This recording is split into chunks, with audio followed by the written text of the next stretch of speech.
ये हमारे पास अब इसका पार्ट 12 है।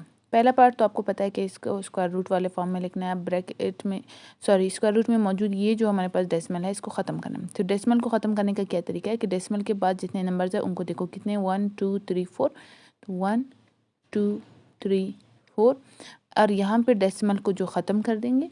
अच्छा मैं इसको मिटा देती हूँ, ये मैं इसलिए आपको करके देती हूँ मिटा के ताकि आपको समझ आ जाए, लेकिन आपने इसको ऐसे लिख के फिर मिटाना नहीं है, आप बस समझ गए। फिर आपने पता है कि डेसिमल के बाद जितने नंबर है आपने बटा लगा के नीचे उतने ज़ीरो लिखने और फिर यहाँ पे 1 लिखना है, यानी जितने नंबर है उतने ज़ीरो लगा के एक 1 लिख लेना है। अब ये करने के बाद इनको अलग अलग करना है ताकि हम इनको सॉल्व कर सके। 2 2 8 6 1 4 4। ये बहुत इजी वाला सवाल है, इसमें कंफ्यूज होने वाली बिल्कुल भी कोई गुंजाइश नहीं है। अच्छा ये हो गया। अब हमने क्या करना है, वही डिवीजन मेथड से हमने इसको सॉल्व करना है। डिवीजन मेथड से सॉल्व करेंगे। अच्छा यहाँ पे मैं रेड कलर यूज़ करती हूँ ताकि ज़्यादा अच्छे से विजिबल हो। आपने अपने होमवर्क में इस चीज़ को यूज़ नहीं करना, अपने स्कूल के काम में बिल्कुल भी नहीं करना। ये हो गया पहला पेयर, ये दूसरा पेयर, ये तीसरा। जोड़ी जोड़ी आपने करनी है और यहाँ पे जो बच गया एक तो सही है, अगर 2 बच गए तो 2 की जोड़ी, अगर 1 है तो 1 की। अब सबसे पहले 2 है। देखो हमारा प्रोसेस क्या है, यानी हमने ऐसा नंबर जैसे कि 2 मल्टीप्लाई बाय 2, जो नंबर हम यहाँ पे लिखेंगे और जो यहाँ पे लिखेंगे वो सेम होना चाहिए, यानी 2 मल्टीप्लाइड बाय 2 4।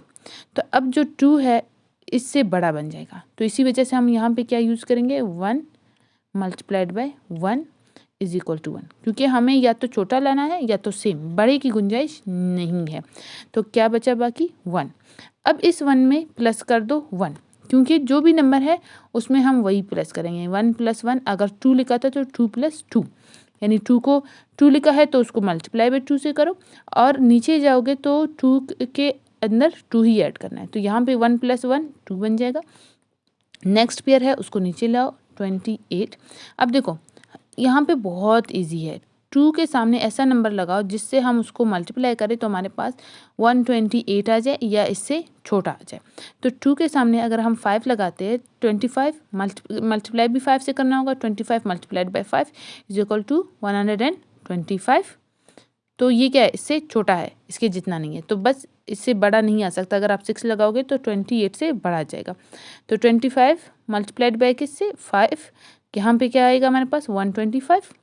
अब 128 से 125 निकालोगे तो 3 बच जाएगा, 3 बचेगा। अब नेक्स्ट जो पेयर है उसको नीचे लेकर आओ 6 1। अच्छा अब यहाँ पे हमने क्या लगाया था 5, तो 25 में आप 5 ऐड करके यहाँ पे लिख लो। तो 25 में जब आप 5 ऐड करोगे तो क्या बनेगा 30। अब नेक्स्ट जो नंबर है वो आपने 30 के आगे लिखना है, यानी 30 के आगे एक नंबर लिखना है, ये हो जाएगा 300। उसको मल्टीप्लाई करना है उसी नंबर से। आपके पास आंसर क्या आना चाहिए, आपके पास आंसर आना चाहिए 361 या 361 से छोटा। अब देखो ये 3 0 है, इसके आगे अगर एक भी नंबर लगाओगे जैसे कि 302, 302 बन जाएगा। तो इसको मल्टीप्लाई करोगे 2 से, 302 को 2 से मल्टीप्लाई करोगे क्या बन जाएगा 604, जो कि इससे बड़ा है। तो मतलब हमारे पास कोई गुंजाइश नहीं है, हमें इसे 1 से ही यहाँ पे 1 लगाना है, तो फिर क्या होगा मल्टीप्लाई भी 1 से होगा, तो क्या बनेगा हमारे पास 361 से छोटा, यानी कि 301। तो यहाँ पे 1 लगा लिया, यहाँ पे इसको जिससे मल्टीप्लाई किया इधर लिख लेंगे, ये हो गया 301। 361 से 301 निकालेंगे तो यहाँ पे 60 बचा। नेक्स्ट जो पेयर है 44 का वो नीचे लेकर आओ, ये 44। अब 301 में प्लस करेंगे क्या, वही नंबर जो हमने यहाँ पे खुद से लगाया था 1, तो ये 302। इसके सामने ऐसा नंबर लगाओ कि आपके पास ये वाला आंसर ही आए, क्योंकि ये लास्ट स्टेप है। यहाँ पे आपके पास छोटे की गुंजाइश नहीं है, ना ही बड़े की गुंजाइश है। ये सारे जो नंबर्स आपको गिवन है पेपर में, ये सब क्या है परफेक्ट स्क्वायर्स है। अब देखते हैं 302, इसको किसी नंबर से मल्टीप्लाई करो, ठीक है, यहाँ पे जो नंबर लिखो और उसी से मल्टीप्लाई करो, आपके पास आंसर क्या आना चाहिए 6044।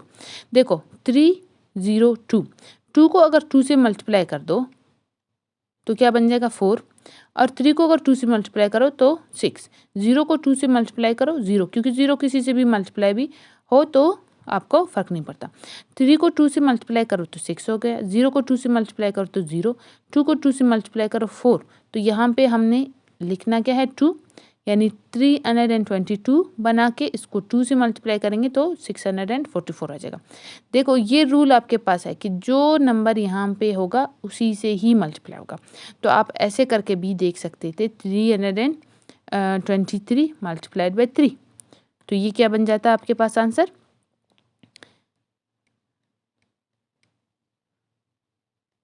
देखो ये बड़ा नंबर है उससे जो हमें दरकार है, लेकिन अगर 2 से मल्टीप्लाई करेंगे तो सेम वही आएगा जो हमें यहाँ पे ज़रूरत है। तो यहाँ पे हम क्या लिखेंगे 2, जब यहाँ पे 2 लिखा तो किससे मल्टीप्लाई होगा 2 से, जब 2 से मल्टीप्लाई होगा तो हमारे पास 6044 आ जाएगा और ये क्लोज। तो ये तो हो गया हमारा आंसर बन गया। अच्छा यहाँ पे जो आंसर है वो हमेशा हमारे पास कोएफिशिएंट होता है। कोएफिशिएंट क्या है, यहाँ पे जो चीज़ है इसको कोएफिशिएंट कहते हैं। अच्छा ये तो आ गया, अब जो हमारे पास ये नंबर है इसको भी हमें करना है। ओके तो कर लेते हैं। ये तो वही है बिल्कुल सेम, ये पेयर और ये अलग से पेयर। तो यहाँ पे क्योंकि ये हमारे पास 10,000 है तो हमें पता है 100 इंटू 100 सेम नंबर। देखो यहाँ पे अगर 100 है तो यहाँ पे भी 100 से ही मल्टीप्लाई करना है, यहाँ पे अगर 200 है तो यहाँ पे भी 200 से ही मल्टीप्लाई करना है, अलग नंबर नहीं यूज़ कर सकते। तो ये जो कानून है वो सारे मैंने पिछले वीडियोस में आपको सिखाए थे, उसी को हम फॉलो कर रहे हैं। ये हो गया। तो हमारे पास दोनों आंसर आ गए, एक आंसर ये है एक ये है, तो इनको लिख लेते हैं। जो पहले का आंसर है वो न्यूमरेटर में आएगा, जो ऊपर वाले का आंसर है तो वो ऊपर ही आएगा, और जो दूसरे का आंसर है जो नीचे है डिनोमिनेटर में उसका आंसर भी डिनोमिनेटर में आएगा। तो नेक्स्ट हमारा जो क्वेश्चन है वो क्या है, डेसिमल फॉर्म में था तो आंसर भी डेसिमल फॉर्म में होना चाहिए। यहाँ पे कितने जीरो है 2 जीरो है, तो डेसिमल जो है जब भी, अच्छा यहाँ पे जब भी हमारे पास अगर 100 लिखा है इसका मतलब डेसिमल यहाँ पे है। कभी जब आप बाजार से चीज़ें लेते हो जो रसीद होते हैं कंप्यूटराइज रसीद, आप उसमें देखो यहाँ पे डेसिमल है फिर आगे जीरोज लिखे, तो इसका मतलब जो है 100, जो डेसिमल के बाद जीरोज है उनकी कोई वैल्यू नहीं होती, इसी वजह से हम ये डेसिमल और जीरो नहीं लिखते, सादा 100 लिख लेते। तो अब डेसिमल यहाँ पे है तो इस डेसिमल को इस तरफ ले जाने से लिए ये जो 100 के 2 जीरोज है इनको मिटा दो, डेसिमल यहाँ से इधर आ जाएगा, इधर आ जाएगा तो यहाँ पे लिखा जाएगा और फिर ये मिटा दो। तो हमारे पास जो आंसर है वो क्या होगा, अच्छा इसको मैं फिर से लिख लेती हूँ। ये आपका एक स्टेप है, इसको आप मिस नहीं कर सकते। इसके नीचे 100 और फिर हमने जो वही फार्मूला जो मैंने आपको बताया कि नीचे से 100 को मिटा देंगे, 100 के 2 जीरो है तो डेसिमल 2 नंबर क्या आ जाएगा, उल्टे तरफ जाएगा। अच्छा तो जब हमें लगाना है, देखो अगर हमें डेसिमल को सीधे तरफ ले जाना है तो आपने बटा लिख के इतने ज़ीरोज़ लिखने हैं और फिर 1 लगाना है। जब हमें उल्टे तरफ जाना है तो बटे में जो है उनको ख़त्म कर दो। ये हो गया 15.12। इसके अलावा एक तरीका है, अगर आपको ये वाला समझ नहीं आता तो उसके लिए आपने लंबा जाना है। लंबा क्या है 1512 लिख के उसको 100 से डिवाइड कर दो, ये आप कर दो। इस तरह से आपको बहुत टाइम लगेगा, तो इस वजह से आसान तरीके कीजिए कि आप वो जो मैं आपको सिखा रही हूँ कि लेफ़्ट राइट साइड पे जब आपको डेसिमल को ले जानी, यानी 1.25 है, अब मुझे सीधे तरफ ले जाना है डेसिमल को, तो मैं क्या करूँगी 125 लिखूँगी। अब देखूँगी पॉइंट के बाद कितने नंबर है, 2 नंबर है तो नीचे 2 ज़ीरो लिखूँगी और फिर पॉइंट मिटा दिया, यहाँ पे मिटा दिया ना, नहीं है यहाँ पे है तो यहाँ पे 1 लगा दें। लेकिन अगर मेरा जो डेसिमल है वो यहाँ पे है और मुझे इसको उल्टे तरफ ले जाना है, तो मैं क्या करूँगी कि जो हमारे पास बटे में 100 है, अच्छा ये इस तरह से 125 ये पॉइंट है, बटे में 100 है। अब इस 100 को ख़त्म कर दूँगी, तो ख़त्म करूँगी क्योंकि देखो यहाँ पे कितने ज़ीरो है, 2 ज़ीरो है, तो ये डेसिमल इस तरफ ला के लिख दूँगी, यानी 1.25 लिख दूँगी और बटे का 100 ख़त्म कर दूँगी। जब भी आप देख लेना, अब ये मैं आपको बताती हूँ, अगर आप क्या करो 228.614 को मल्टीप्लाई कर दो 10,000 से, आपका आंसर ये आएगा, ये जो मैंने यहाँ पे लिखा है ना बटे के ऊपर बगैर पॉइंट के। और अगर आप 1512 को क्या कर दो, डिवाइड कर दो 100 से, आपका आंसर ये आएगा। तो ये आप देख लो, या तो जो आसान तरीका मैं आपको बताती हूँ जो आपको एग्ज़ाम में भी काम आएगा वो आप करो, या फिर ये मुश्किल तरीका आप मल्टीप्लाई करके या डिवाइड करके आप करो, आपकी मर्ज़ी है। लेकिन आपका आंसर यही आएगा जो मैं आपको बता रही हूँ। उम्मीद करती हूँ कि आपको समझ आया होगा। ये हमारा हो गया आंसर। वीडियो को आखिर तक देखने के लिए बहुत शुक्रिया। अगर आपने हमें सोशल मीडिया के दूसरे प्लेटफॉर्म्स पर जैसे कि व्हाट्सएप चैनल पे और फेसबुक वगैरह पे फॉलो नहीं किया तो उनका लिंक मैं डिस्क्रिप्शन में दे रही हूँ, वहाँ से ज़रूर जाके फॉलो करें। वहाँ पे आपको बहुत सारी चीज़ें इन्फॉर्मेशन मिलेंगी जो यूट्यूब पे शेयर नहीं हो पाती या शेयर नहीं किए जा सकते। इसके अलावा अगर आप हमें व्हाट्सएप पे ज्वाइन करना चाहते हैं उन वीडियोस का लिंक हासिल करने के लिए जो यूट्यूब पे आपको शो नहीं होते, जो प्राइवेट है, उन तक रसाई हासिल करने के लिए, तो आप हमें दिए गए नंबर पर रब्ता कर सकते हैं। याद रहे कि इस सर्विस के फ़ीस है, इसके लिए हम फ़ीस लेते हैं।